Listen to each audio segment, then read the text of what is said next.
손을 주님께 바쳐서 경배하세.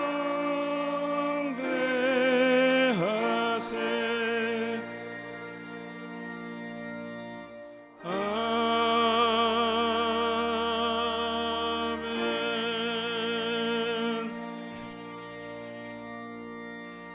오라 우리가 여호와께 노래하며 우리 구원의 반석을 향하여 즐거이 부르자. 감사함으로 그 앞에 나아가며 서로 그를 향하여 즐거이 부르자. 여호와는 크신 하나님이시요 모든 신 위에 크신 왕이시로다. 오라 우리가 굽혀 경배하며 우리를 지으신 여호와 앞에 무릎을 꿇자. 아멘.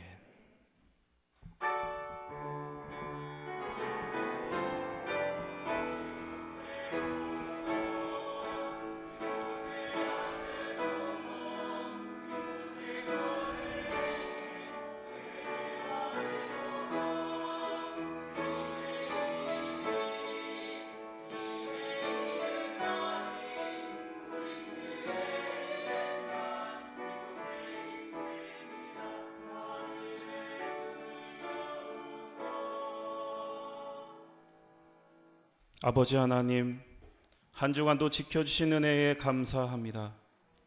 이 시간 크신 은혜에 감사하여 주님 앞에 나왔사오니 이 자리에 친히 임재하여 주시고 저희들이 올려드리는 찬양과 영광을 받아 주옵소서. 예수 그리스도의 이름으로 기도드립니다. 아멘.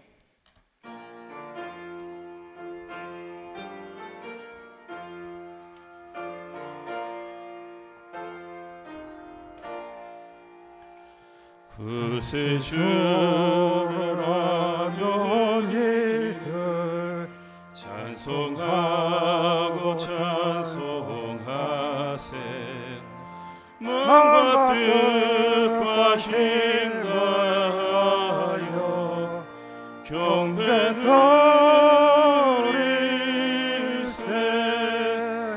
주를 알지 못한 일들 주가 친히 인도하사 그의 피로 구속하리.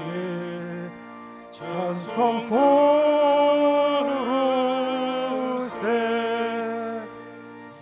약한 사람 도움 받아 시험 중에 참게 되니 모든 죄를 이기는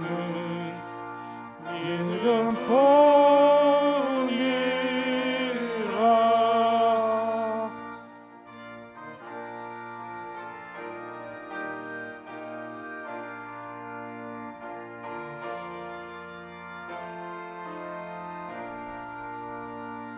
진리 되신 우리 주는 영원토록 변함 없네. 성도들아 주를 믿어 길이 섬기세.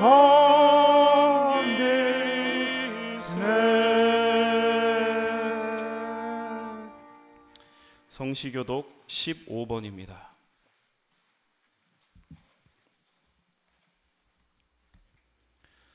여호와는 나의 빛이요 나의 구원이시니 내가 누구를 두려워하리요.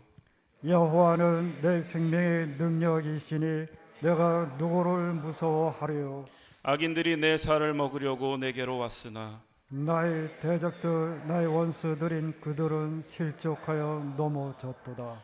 군대가 나를 대적하여 진칠지라도 내 마음이 두렵지 아니하며 전쟁이 일어나 나를 치려 할지라도 나는 여전히 태연하리로다. 내가 여호와께 바라는 한 가지 일 그것을 구하리니 곧 내가 내 평생에 여호와의 집에 살면서 여호와의 아름다움을 바라보며 이 성전에서 사모하는 그것이라.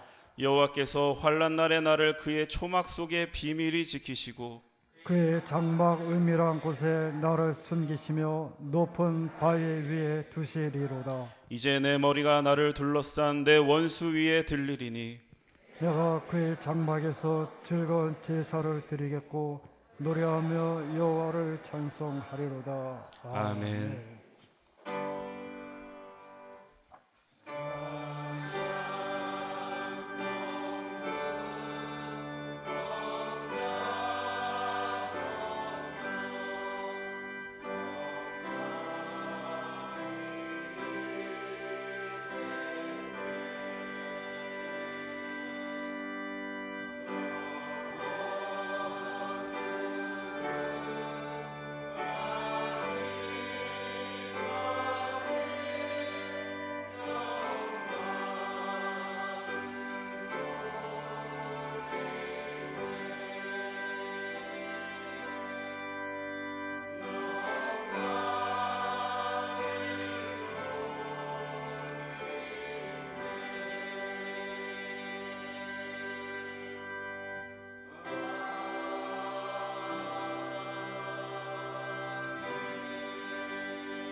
만일 우리가 죄를 회개하면 하나님은 신실하시고 의로우사 우리들의 죄를 용서하여 주십니다.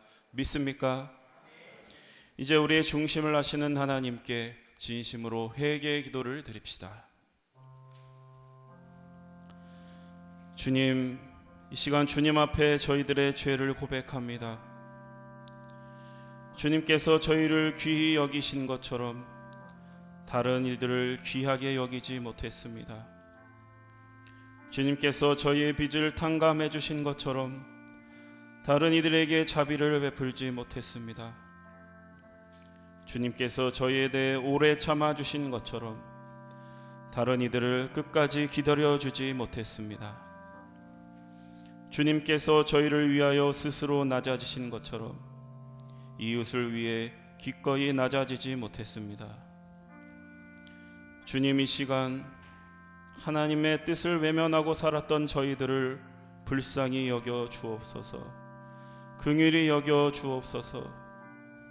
이 시간 우리들이 알고도 지은 죄, 모르고 지은 죄, 실수하여 지은 죄, 연약하여 지은 죄까지 회개하오니 동이 서에서 먼 것처럼 우리를 우리의 죄에서 멀리 옮겨 주옵소서. 예수 그리스도의 이름으로 기도드립니다. 아멘. 진정으로 죄를 뉘우치고 죄사함 받기를 원하는 사람들에게 주시는 하나님의 은총의 말씀을 들으십시오. 여호와께서 말씀하시되 오라 우리가 서로 변론하자. 너의 죄가 주홍 같을지라도 눈과 같이 희어질 것이요 진홍같이 붉을지라도 양털같이 희게 되리라. 아멘. 이제 우리가 하나님의 말씀과 그리스도의 공로에 의지하여 회개한 모든 죄는 용서받은 것을 믿으시기 바랍니다. 영광 영광 할렐루야. 영광 영광 할렐루야. 영광 영광 할렐루야. 곧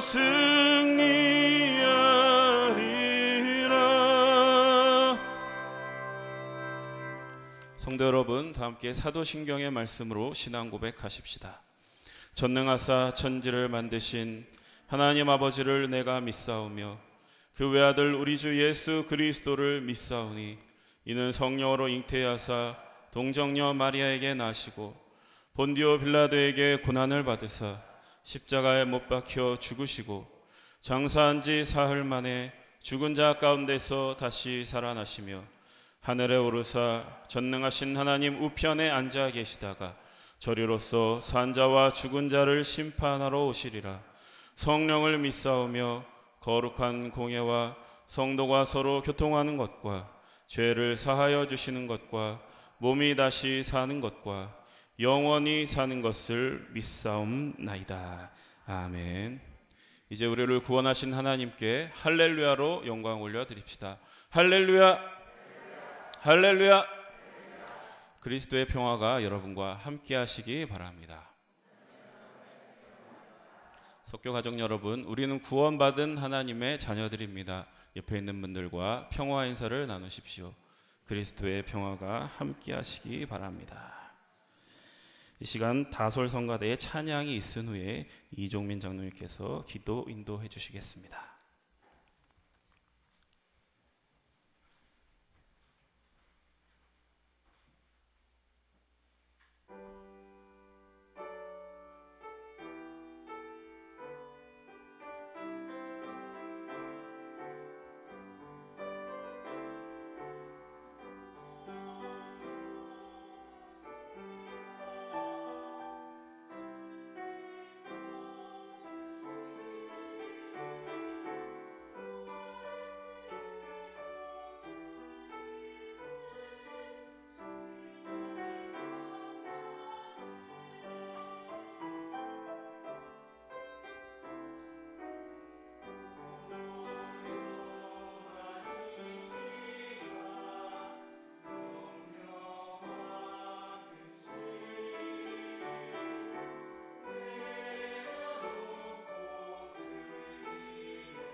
다 같이 감사의 기도 드리겠습니다.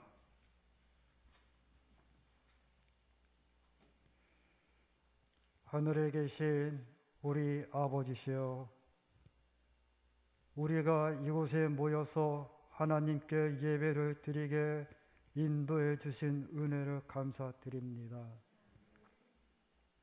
이른 여름철을 맞이하여 세상의 만물들이 흥황할 때 저희들에게도 새 힘을 강성하게 보태어 주신 은혜를 감사드립니다.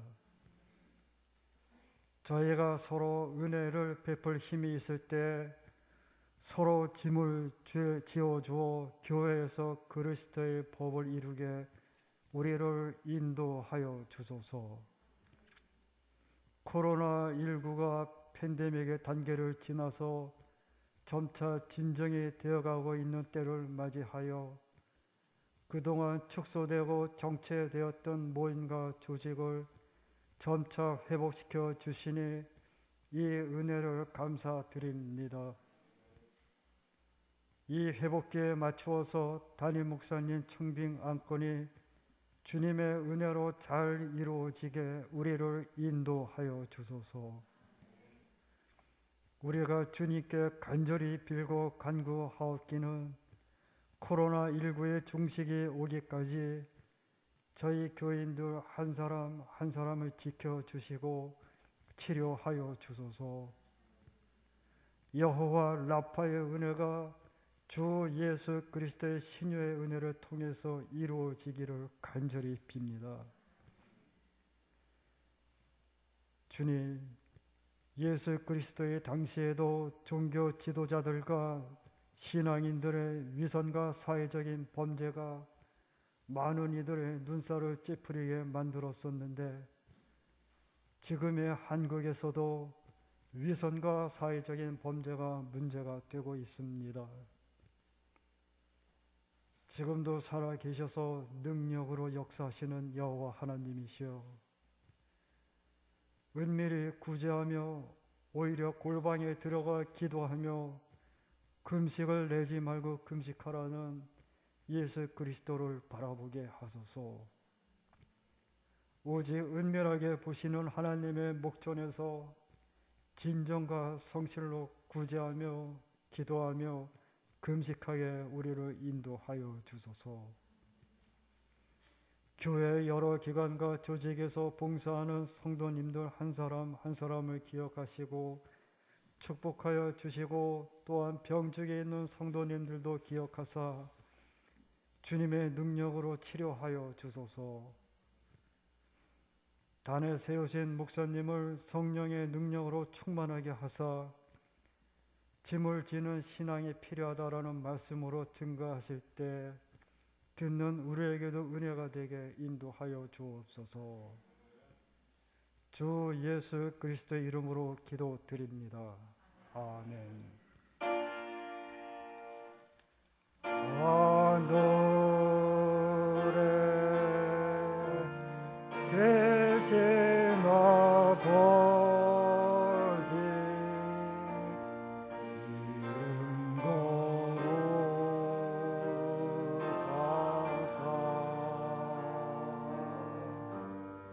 은인 나가 임하시고 뜻이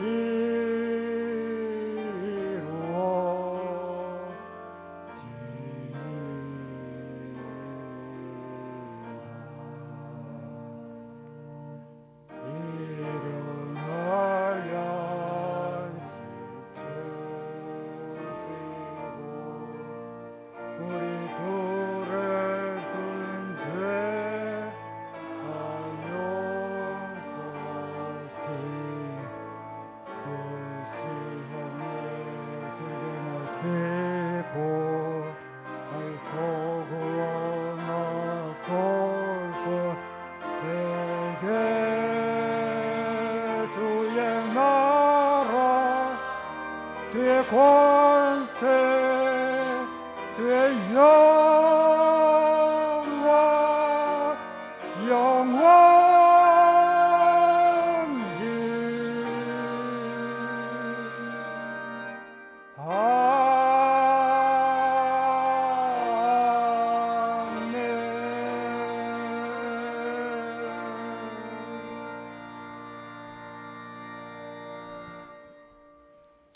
이제 마음과 뜻과 정성을 다하여 준비한 예물을 드립시다. 너희를 위하여 보물을 땅에 쌓아두지 말라. 거기는 좀과 동록이 해하며 도둑이 구멍을 뚫고 도둑질하느니라. 오직 너희를 위하여 보물을 하늘에 쌓아두라. 거기는 좀이나 동록이 해하지 못하며 도둑이 구멍을 뚫지도 못하고 도둑질도 못하느니라. 아멘.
찬송 드리고 저 천사여 찬송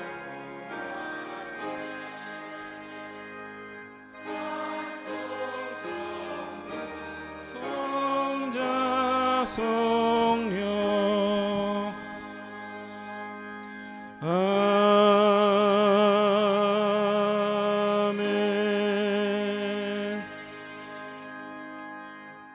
하나님 아버지, 이 시간 주님의 은혜에 감사하여 저희의 마음과 뜻과 정성을 다해 예물을 드립니다. 주님의 크신 은혜 너무 커서 갚을 수 없사오나 조금이나마 우리의 정성을 드리오니 주님 받아주시고 이 예물이 주님의 영광을 위하여 하나님 나라를 위하여 귀하게 쓰임받게 하옵소서. 10의 1조를 드립니다.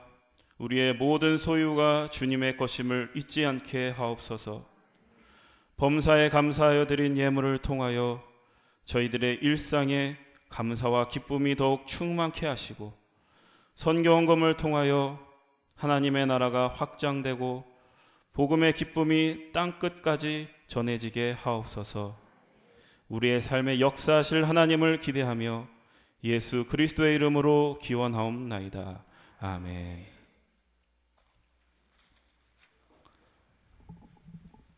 소식과 소개의 말씀 드립니다.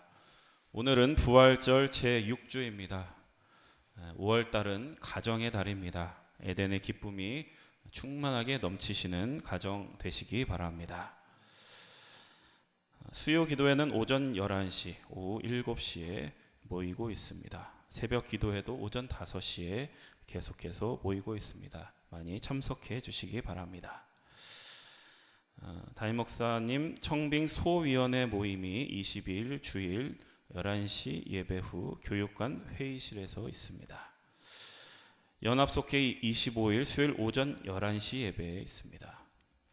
존 웨슬리 회심 284주년 연합성회가 24일에서 25일에 걸쳐서 아현 중앙교회에서 있을 예정입니다. 서울연회 여선교회 선교대회가 26일 목요일 진관교회에서 10시부터 있습니다. 그리고 임원회는 6월 5일 주일 11시 예배 후에 있을 예정이니 준비해 주시고 기도해 주시고 많이 참석해 주시기 바랍니다. 돌다리 봉사의 복음마차 반찬 배달 봉사가 26일 목요일 오전 10시에 있습니다. 그리고 겨자씨 사랑의 집 방문 봉사가 6월 3일 금요일 오전 10시에 있습니다. 위에서 기도해 주시고 많이 격려해 주시기 바랍니다. 우리의 중보가 필요한 교우들 있습니다. 여러분들 이름 보시고 잘 기억해 주셨다가 기도하실 때 함께 기도해 주시기 바랍니다. 찬송가 273장 부르겠습니다.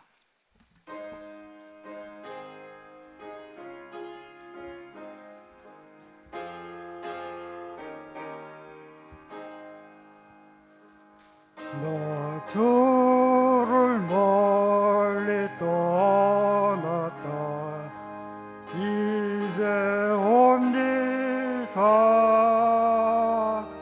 나 죄의 길에 시달려 주여 옵니다. 나 이제 왔으니 내 집을 찾아 주여 나를 받으사 맞아 주소서. 그 귀한 셈도 내고 이제 옵니다. 난 뉘우치는 눈물로 주여 옵니다. 나 이제 왔으니 내 집을 찾아 주여 나를 받으사 맞아 주소서. 나 죄에 매여 고달파 이제 옵니다. 주 크신 사랑 받고자 주여 옵니다. 나 이제 왔으니 내 집을 찾아 주여 나를 받으사 맞아 주소서.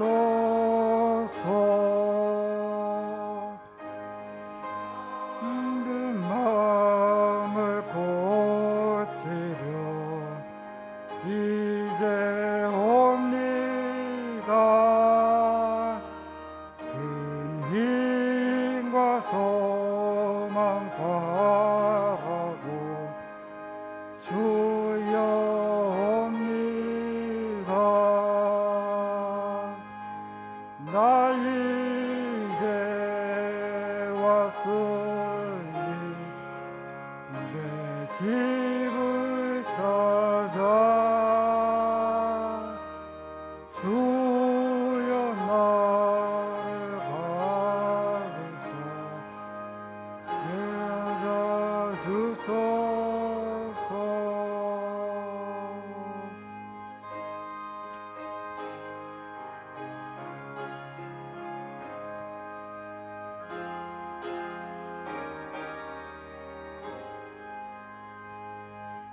나 바랄 것이 무엇인고 이리 주 예수 날 위해 중당하신 믿고 옵니다. 나 이제 왔으니 내 집을 찾아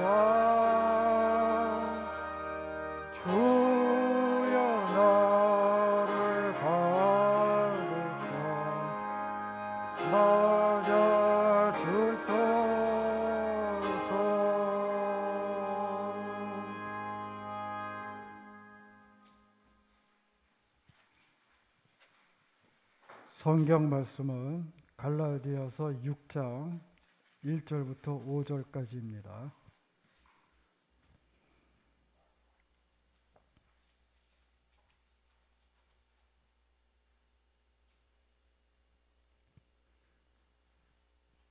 오늘 우리에게 주시는 하나님의 말씀을 들으십시오. 이는 만군의 여호와 하나님의 말씀입니다. 형제들아, 사람이 만일 무슨 번제한 일이 드러나거든 신령한 너희는 온유한 심령으로 그러한 자를 바로잡고 너 자신을 살펴보아 너도 시험을 받을까 두려워하라. 너희가 짐을 서로 지라. 그리하여 그리스도의 법을 성취하라. 만일 누가 아무것도 되지 못하고 된 줄로 생각하면 스스로 속임이라. 각자 자기의 일을 살피라. 그리하면 자랑할 것이 자기에게는 있어도 남에게는 있지 아니하리니 각각 자기의 짐을 질 것이라. 아멘.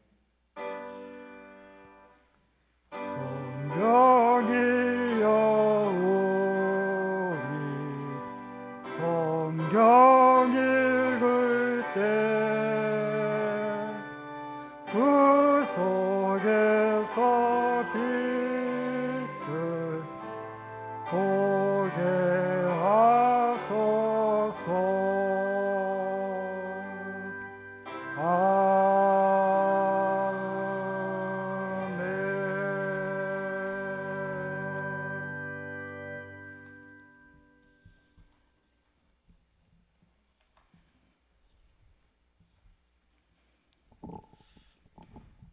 오늘 우리가 읽은 본문은 갈라디아 교회에 보낸 편지의 결론 부분에 해당하는 그런 말씀입니다.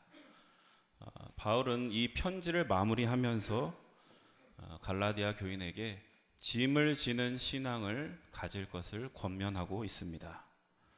그래서 오늘은 왜 바울이 갈라디아 교회에게 이런 이야기를 하게 됐는지 우리가 한번 생각해 보면서 우리의 신앙을 점검해 보고자 합니다. 당시 갈라디아 교회 안에는 심각한 문제가 있었습니다. 그것은 바울이 전한 복음과는 다른 복음을 전하는 그런 다른 복음으로 교인들을 선동하는 자들이 있었기 때문입니다. 그들은 교회 내에 있던 유대인들이었습니다. 당시 교회는 유대인과 이방인이 함께 신앙생활을 하고 있었습니다.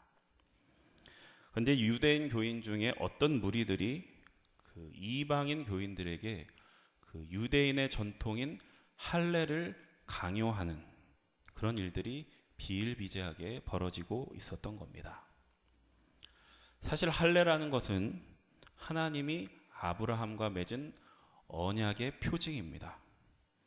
그러니까 할례라는 의식을 통해서 그 백성들은 하나님과 아브라함이 맺은 그 언약을 생각하고 그것을 볼 때마다 그 언약을 상기하는 그러한 효과가 있는 것입니다.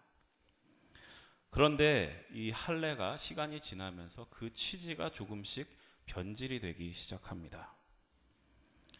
유대인들의 생각은 우리 민족만이, 우리 유대인만이 아브라함의 후손이다라는 그런 생각이 있었습니다. 그래서 이 할례라는 것이 유대인들에게는 어떤 역할을 했냐면 자신들의 민족적인 정체성을 드러내는 어떠한 표지가 된 것입니다.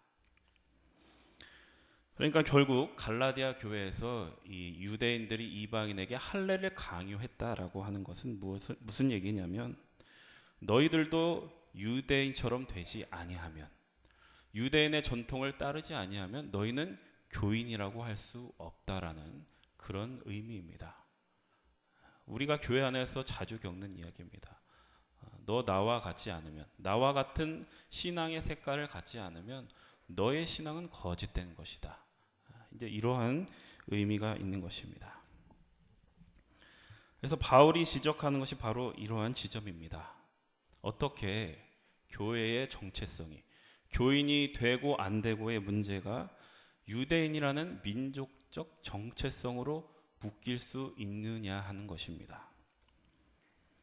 교회는 예수 그리스도로 묶여 있는 모임이고, 예수 그리스도가 주인이 되시는 모임이고, 예수 그리스도가 교회의 정체성이 되어야 한다. 이게 바울이 갈라디아 편지를 통해서 가르치고자 하는 바입니다. 지금 바울이 지적하는 문제, 이 갈라디아 교회에서 벌어진 문제를 신학에서는 율법주의라고 합니다. 율법주의란 무엇이냐? 예수 그리스도보다 율법을 더 중시하는 태도입니다. 근데 이렇게 말하면 여러분들이 율법주의가 뭔지 잘 몸에 와닿지가 않으실 겁니다. 그래서 우리는 지금 내가 가지고 있는 신앙이 율법주의에 빠져 있는가 아닌가를 테스트해 볼 수 있는 그런 방법을 한 가지 소개시켜 드리려고 합니다. 그것은 무엇이냐면 바로 내 신앙의 열매가 무엇인가 하는 것입니다. 이거는 제 얘기가 아니라 성경 말씀에 나와 있는 것입니다. 좋은 나무가 좋은 열매를 맺는다. 그리고 나쁜 나무는 나쁜 열매를 맺는다. 육체로 심으면 육체로 열매를 맺고 성령으로 심으면 성령의 열매를 맺을 것이다. 이런 말씀 다 아실 겁니다. 그러면 율법주의 열매는 무엇인가? 그것은 나에 대한 자랑과 다른 사람에 대한 비난입니다. 나에게 아무리 신앙에 대한 진심이 있고 또 신앙에 대한 의지가 있고 또 신앙에 대한 열심이 있다 하더라도 그 열매가 나에 대한 자랑으로 끝나고 또 다른 사람에 대한 비난으로 끝이 난다면 나의 신앙이 혹시 율법주의에 빠져 있는 것이 아닌가 하는 그러한 생각을, 그러한 성찰을 우리는 해볼 수 있어야 한다라는 겁니다. 그럼 오늘 본문에서 이렇게 율법주의에 빠진 교인들에게 바울이 하는 권면은 무엇인지 1절 말씀 다시 한번 봉독합니다. 형제들아, 사람이 만일 무슨 범죄한 일이 드러나거든 신령한 너희는 온유한 심령으로 그러한 자를 바로잡고 너 자신을 살펴보아 너도 시험을 받을까 두려워하라. 아멘. 여러분, 교회에는 늘 갈등이 있습니다. 교회 안에는 누군가 잘못을 할 때가 있고 또 그 잘못을 지적하는 사람도 있습니다. 그러다가 상처를 받기도 하고 또 의도치 않게 상처를 줘서 감정이 상하고 그래서 싸울 때가 있습니다. 그런데 어떤 사람들은 어떻게 교회가 그럴 수 있느냐 이렇게 얘기합니다. 어떻게 하나님 믿는 사람들이 싸울 수가 있느냐. 특별히 세상 사람들이 그 교회의 모습을 볼 때는 정말 너무나 한심하게 보일 것입니다. 그러나 사실 여러분, 교회에 갈등이 있는 것은 전혀 이상한 일이 아닙니다. 여러분, 그것을 이상하다고 생각하시면 안 됩니다. 왜냐하면 교회는 결코 완벽한 공동체가 아니기 때문에 그렇습니다. 교회는 거룩하게 완성된 사람들이 모인 공동체가 아니라 거룩을 지향하는 사람들, 거룩을 향해 부르심을 받은 사람들의 모임입니다. 그래서 우리는 결코 완벽할 수가 없습니다. 지금 여러분들의 주변을 한번 둘러보십시오. 여러분들 옆에 있는 사람들, 여러분들 앞뒤에 있는 사람들을 둘러보면 사실 여러분과 그렇게 큰 공통점이 없다라는 것을 발견하실 겁니다. 우리들이 같은 학교를 나와서 학연으로 묶인 것도 아니고 또 우리들이 어떤 같은 성격을 가져서 묶인 공동체도 아니고 또 같은 고향 출신도 아니고 또 세상 모임처럼 어떤 목적을 위해서 어떤 이익을 위해서 뭉쳐있는 그런 집단이 아니다라는 것을 여러분들 아실 겁니다. 그러면 우리를 묶는 유일한 끈은 무엇이냐? 예수 그리스도. 예수 그리스도만이 우리를 묶는 유일한 끈입니다.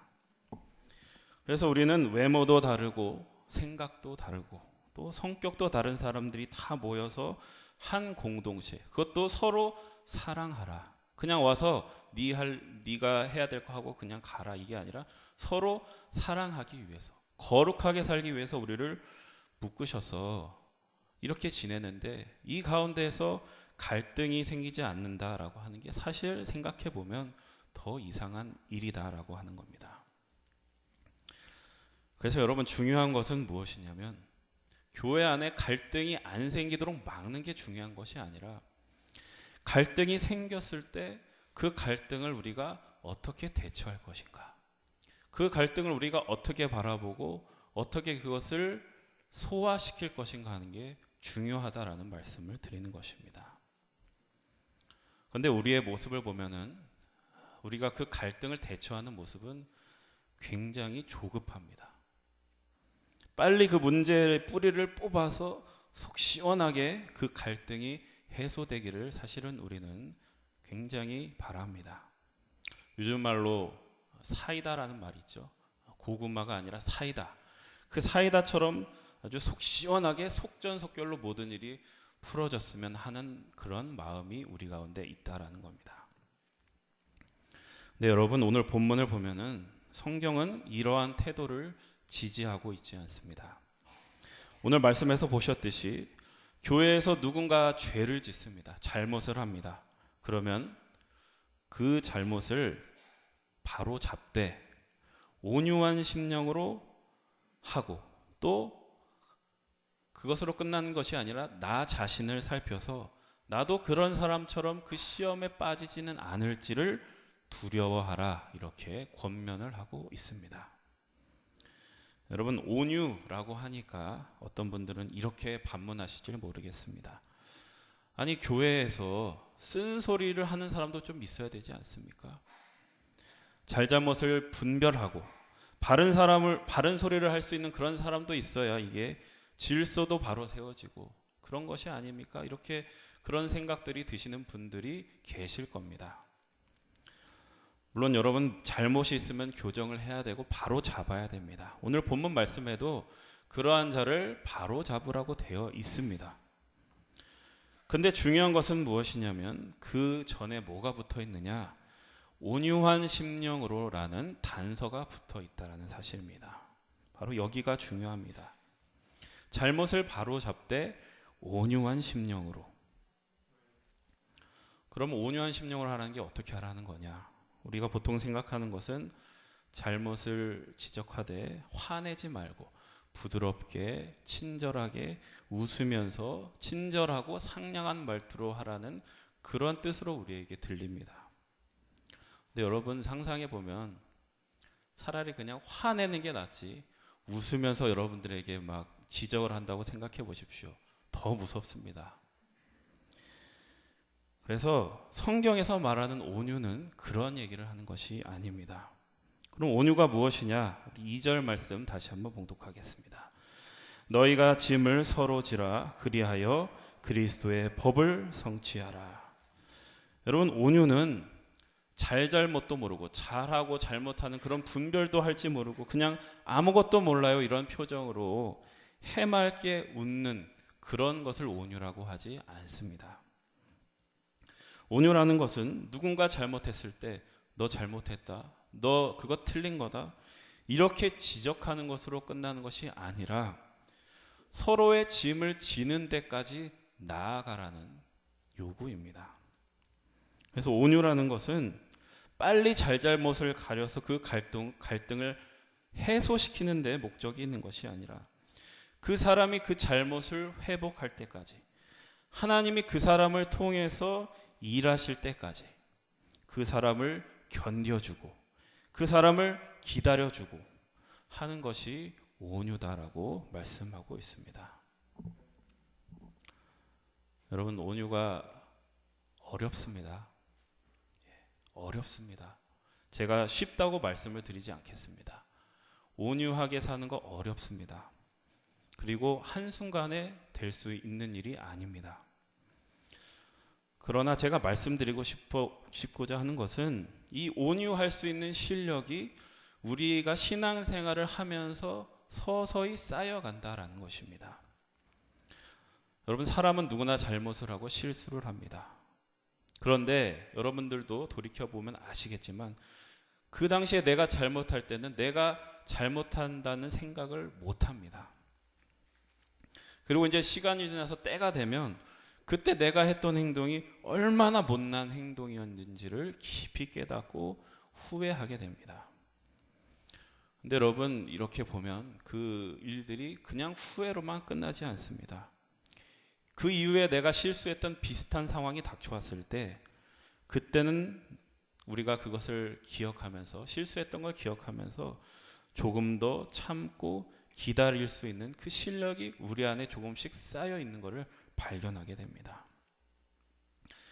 여기서 내가 승질내고 고집 부려봤자 결국에는 나에게 손해가 된다라는 것을 우리가 경험했기 때문에 그렇습니다.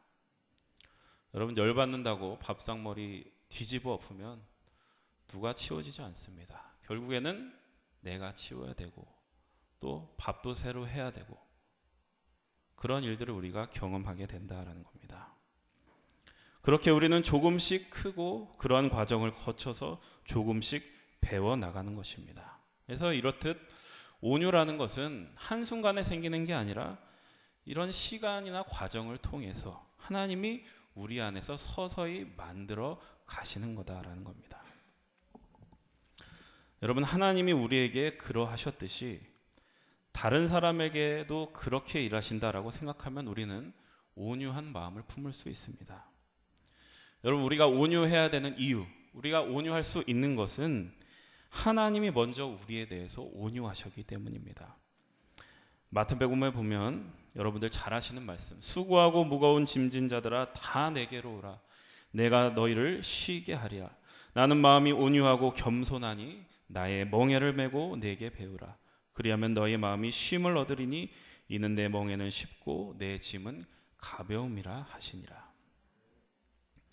여러분, 우리는 이 말씀을 예수님께 우리의 짐을 다 맡기라라는 말로만 듣습니다. 그런데 이 말씀의 진정한 의미는 예수님께서 너의 짐을 함께 지신 것처럼 너희도 다른 사람들과 함께 짐을 지는 사람이 되라라고 하는 그런 권면의 말씀입니다. 이것이 바로 우리 성도들 교회에 맡기신 예수님의 사명입니다. 그리고 2절 하반절에 보면 어떤 말씀이 나오냐면 그리스도의 법을 성취하라라는 얘기입니다. 여기서 그리스도의 법은 율법과 대조되는 말입니다. 그렇다고 율법과 어떤 다른 법이 있다라고 하는 얘기가 아닙니다. 그러니까 이 말씀은 우리가 그리스도처럼 온유하게 다른 사람의 짐을 지고 살아갈 때 율법이 비로소 성취된다라고 하는 얘기입니다. 여러분, 이 그리스도의 법이 맺는 열매는 사랑입니다. 서로의 짐을 지는 사랑. 결국에 율법이 하고자 하는 얘기는 서로 사랑하라고 하는 얘기입니다. 그런데 그리스도가 없는 율법이 맺는 열매는 자신에 대한 자랑이고 다른 사람에 대한 비난으로 나가게 된다라는 겁니다. 그러니까 율법주의 신앙의 문제는 다만 어떤 내가 자랑이나 다른 사람의 비난이나 하는 그런 행동 자체가 아니라 그러한 목적으로 인해서 하나님이 율법을 통해 궁극적으로 우리를 끌고 가시고자 하는 그 목적에 우리가 다다르지 못하기 때문에 이 율법주의 신앙이 문제가 되는 겁니다. 제가 여기서 율법을 그리스도의 법과 대조했다고 해서 율법이 무용하다거나 쓸데없다는 얘기를 하는 것이 아닙니다. 바울은 율법을 부정하는 것이 아니라 이 율법을 통해서 하나님이 우리를 끌고 가시고자 하는 그 목적에 다다르지 못하는 것, 그것을 안타까워하고 계시는 겁니다. 그래서 갈라디아 3장에 보면 바울은 율법이 우리를 그리스도께로 인도하는 초등교사가 된다 이렇게 말씀합니다. 여러분, 초등교사가 된다는 게 무슨 얘기일까요? 그것은 우리가 신앙이 어릴 때 배워야 하는 것, 우리의 신앙이 갓 만들어졌을 때 어릴 때 배워야 하는 것이 율법이다라는 얘기입니다. 여러분, 어렸을 때를 생각해 보시면 우리들이 가장 먼저 배운 것이 규율입니다. 너 불에 손을 대면 다친다. 불에 손을 대면 안 돼. 이런 것을 배우고 너 다른 사람 욕하면 안 돼. 너 다른 사람한테 피해 주면 안 돼. 그리고 너 길을 건널 때는 횡단보도로 건너가야 돼. 파란불이 켜질 때 건너가야 돼. 그러니까 뭘 하면 되는지, 뭘 하면 안 되는지를 우리는 어릴 때 배웁니다. 그래서 이 율법 말씀을 보면 어떻게 되어 있냐면 뭘 해라, 뭘 하지 말라 이렇게 되어 있는 것입니다. 근데 이 규율을 익히기 위해서 교사들이 가장 많이 쓰는 방법이 뭐냐면 그 규율을 잘 지켰을 때 상을 주고 잘 못 지키면 벌을 주는 방식입니다. 내가 한 행동에 대한 보상이 있고 내가 한 행동에 대한 대가가 있다라는 것을 가르쳐 주면서 그 규율을 내 몸에 익히도록 하는 것입니다. 그런데 시간이 흐르고 또 몸이 커지면 우리는 초등학생에만 머물러 있는 것이 아니야. 어릴 때만 머물러 있는 것이 아니라 중학교에 진학하고 고등학교에 진학하고 대학교에 진학하고 그래서 우리는 어른이 됩니다. 대학교에 가면 당연히 가르치는 사람도 달라지고 교육을 받는 방식도 달라집니다. 근데 율법주의 신앙은 뭐냐면 말하자면 대학교에 진학했는데도 여전히 초등학교 선생님에게 묶여있는 꼴이다라고 얘기하는 것입니다. 여러분 대학교에 갔으면 대학교 교수님에게 배워야 됩니다. 그리고 이제는 기본적인 규율이 아니라 그 규율을 바탕으로 더 큰 학문을 배워야 하는 것입니다. 여러분 그 교수님이 이 성경에서는 예수 그리스도시다 이렇게 우리에게 말씀하고 계시는 겁니다. 그런데 우리가 반대로 우리에게 이제 예수 그리스도라는 스승이 생겼으니 더 이상 초등학교 교사는 필요 없다, 쓸데없다 이렇게 말씀은 못한다라는 겁니다. 여러분 신앙에도 교육 과정이라는 게 있습니다. 초등학생 때 배울 것 그리고 대학생 때 배울 것이 다릅니다. 그리고 그 교육 방식도 다릅니다. 우리에게 율법이 있었기 때문에 그 기본적인 기본기가 있었기 때문에 우리는 그 과정을 밟아서 대학교까지 진학할 수 있었다라는 겁니다. 근데 문제는 우리가 대학교에 왔는데 이제 어른이 돼야 되는데 여전히 초등학생 교육에서 벗어나지 못하고 있는 것이 문제입니다. 좋은 대학교에 진학했으면 좋은 교육을 받아서 이 사회에 나가서 기여할 수 있는 훌륭한 어른이 되어야 됩니다. 근데 우리는 좋은 대학 나와서 맨날 한다는 생각이 뭐냐면 나는 공부 열심히 해서 좋은 대학 나왔고 너는 공부 안 해서 대학도 못 나왔다. 이러한 생각에만 우리가 붙들려 있다라는 겁니다. 여러분 율법주의가 어떤 것이 문제입니까? 우리가 이제는 우리 신앙의 대학생이 됐고 우리 신앙이 어른이 되었는데도 여전히 초등학생의 생각에서 벗어나지 못하고 있는 것이 문제입니다. 그래서 우리는 이제 이러한 생각에서 벗어나서 예수 그리스도께서 뭐라고 하시는지 그 수준 높은 스승에서 우리는 배울 수 있어야 한다라고 하는 겁니다. 이게 바로 바울이 우리에게 얘기하고자 하는 큰 취지입니다. 우리 3절과 5절까지의 말씀 봉독합니다. 만일 누가 아무것도 되지 못하고 된 줄로 생각하면 스스로 속임이라. 각각 자기의 일을 살피라.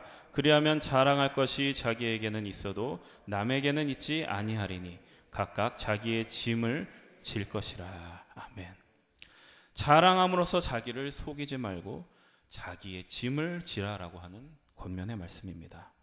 여러분 왜 자랑하는 것을 문제 삼는 것입니까? 자랑은 상대방과 비교하여 상대적인 우월감을 갖는 것이기 때문입니다. 여러분 아이와 어른의 차이가 무엇입니까? 아이는 끊임없이 다른 사람과 자기를 비교합니다. 아무리 나에게 가진 것이 많아도 옆에 있는 친구가 나보다 조금 더 많이 가졌다 그러면 화를 내는 것이 아이입니다. 그러나 진정한 어른은 이 아이처럼 비교를 하지 않는다라는 겁니다. 어른은 자기가 져야 할 책임, 자기가 해야 할 일을 합니다. 내가 져야 할 짐을 지고 나에게 주어진 책임을 묵묵히 감수할 때 우리는 그러한 사람을 어른이라고 하는 것입니다. 여러분 우리에게 필요한 것이 바로 이 어른의 신앙입니다. 여러분 우리 교회가 예수 그리스도로 묶여 있다라는 것을 기억하십시오. 예수 그리스도라는 수준 높은 스승을 따라가는 사람들로 우리가 묶여 있다라는 것을 기억하십시오. 예수 그리스도로 묶여 있다는 것은 자기의 짐을 지고 서로의 짐을 지는 데까지 나아가라는 그 부르심을 받은 사람들의 모임이라는 뜻입니다. 바른 말하고 옳은 말 하는 거 좋습니다. 그러나 바른 말하고 옳은 소리 하는 것으로 우리의 책임이 다 끝났다라고 생각하지 마십시오. 자기의 짐을 기꺼이 지시고 서로의 짐을 지는 데까지 나아가시는 여러분들이 되시기를 축복합니다. 여러분, 그 자리가 하나님의 자녀만이 갈 수 있는 영광스러운 자리입니다. 여러분, 오늘 말씀을 통해서 하나님의 일하심을 믿고 기꺼이 내가 져야 할 짐을 지고 또 서로의 연약함을 기꺼이 떠안을 수 있는, 견뎌낼 수 있는 그러한 온유한 성도들 다 되시기를 진심으로 바랍니다. 다 함께 자리에서 일어나겠습니다.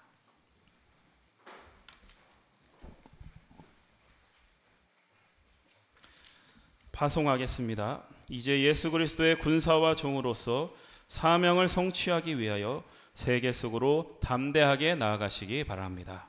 성령의 도우심을 따라 최선을 다하겠습니다.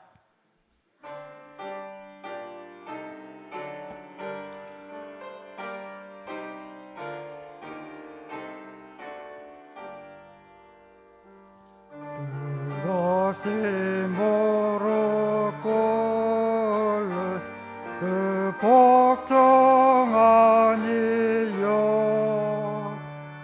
운명에 맡겨 사는 그 생활 아니라 우리의 믿음 지소서 또 소리 날듯이 주 뜻이 이루어지이다 외치며 사노니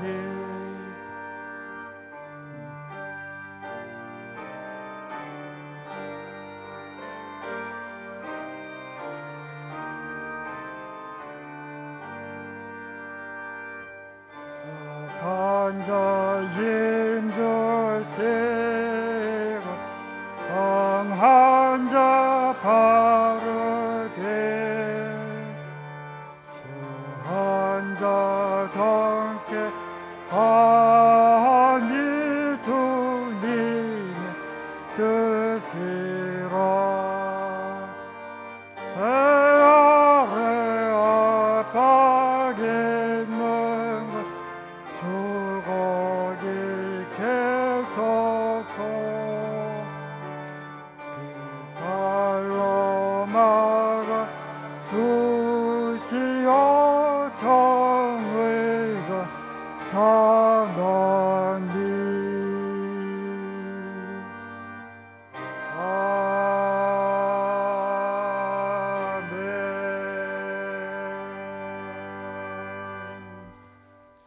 이제는 우리 구주 예수 그리스도의 구원의 은혜와 하나님 아버지의 무한하신 사랑하심과 성령님의 내주 교통 충만하심이 예수 그리스도와 가신 길을 따라 짐을 지는 신앙을 가지고 살기로 결단하는 여기 모인 모든 성도들 위해 이제로부터 영원토록 함께 하시기를 간절히 축원하옵나이다. 아멘.